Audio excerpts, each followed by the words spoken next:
ദേവൂട്ടിക്കൊപ്പം വരികയാണ് അമ്മേ മൂകാംബികേ. എല്ലാ ദിവസവും രാത്രി 8:30 നമ്മുടെ സ്വന്തം സൂര്യ ടിവിയിൽ.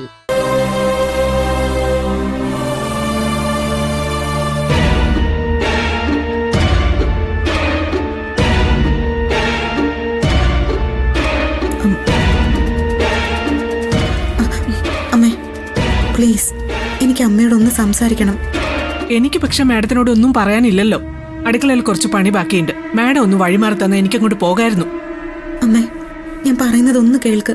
അമ്മയുടെ അവഗണന എനിക്ക് സഹിക്കാവുന്നതിനും അപ്പുറമാണ്. ഗൗതം എന്നോട് പിണങ്ങിയിരുന്നാൽ പോലും എനിക്ക് ഇത്രയും വിഷമം തോന്നാറില്ല. പക്ഷെ അമ്മ എന്നോടൊന്ന് മുഖം കറുത്ത് സംസാരിച്ച എനിക്ക് പിടിച്ചു നിൽക്കാനാവില്ല.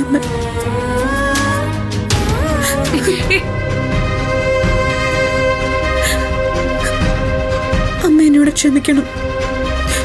ഞാൻ ചെയ്തത് മുഴുവൻ തെറ്റുകളാ. ഒരിക്കലും ഞാൻ ശിവാനിയെ വിശ്വസിക്കാൻ പാടില്ലായിരുന്നു.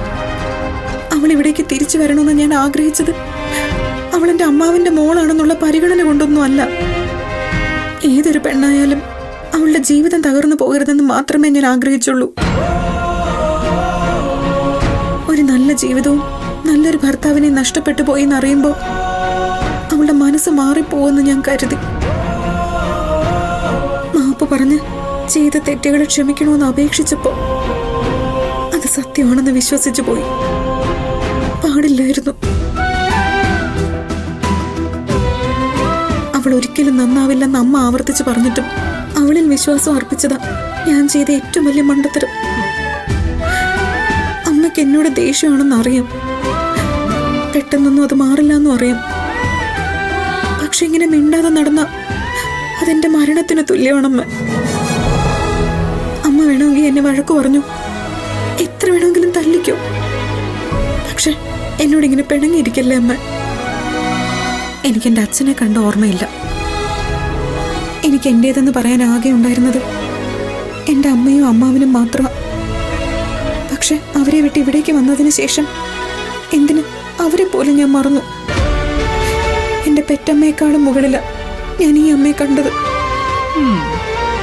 അമ്മയുടെ മകളാണ് ഇങ്ങനൊരു തെറ്റ് ചെയ്തതെങ്കിൽ ഇതുപോലെ വെറുക്കുമായിരുന്നു, മിണ്ടാതിരിക്കുമായിരുന്നു. ചിലപ്പോ തല്ലിയന്, വഴക്ക് പറഞ്ഞതിന്. എന്നാലും ഇങ്ങനെ മുറിവേറ്റ കൈയുമായിട്ട് മുന്നിൽ വന്ന് നിൽക്കുമ്പോൾ ഒരു വാക്ക് പോലും മിണ്ടാതെ മുഖം തിരിച്ച് നടക്കില്ലായിരുന്നു. എല്ലാ തെറ്റിനും മാപ്പ് ചോദിക്കുക ഞാൻ.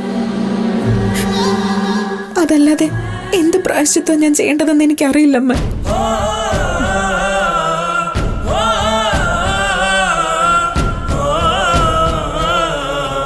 എന്നോട് ക്ഷമിച്ചു എന്ന് പറയണ്ട. എന്റെ കൈക്ക് വേദന കുറവുണ്ടോന്നെങ്കിലും ഒന്ന് ചോദിച്ചൂടെ അമ്മയ്ക്ക്? എന്റെ കൈയുടെ മാത്രമല്ല, മനസ്സിലെ മുറിവുണങ്ങാനും എനിക്കത് മതി. അമ്മ,